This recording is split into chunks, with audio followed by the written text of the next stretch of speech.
မိုးရွာတဲ့ညတညမှာလူလက်အရွယ်ယောက်ျားတစ်ယောက်ဟာထူးဆန်းတဲ့အိမ်မက်တစ်ခုကိုမက်ခဲ့တယ်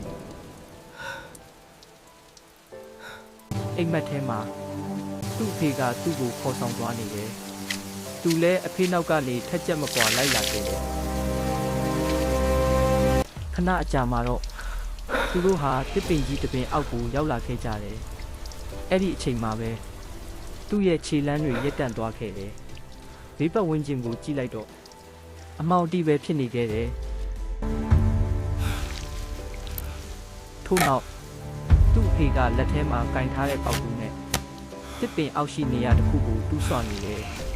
သူလည်းဘေးကနေဝင်ကူပြီးတူးနေခဲ့တယ်တူးရင်နဲ့ရေအောက်ကနေတစ်တာတစ်လုံးပေါ်လာခဲ့တယ်တားဖာနှစ်ယောက်ဟာအဲ့ဒီတစ်တာကိုအပေါ်ဆွဲတင်လိုက်ကြပြီးဖွင့်ကြည့်ဖို့ပြင်လိုက်ကြတယ်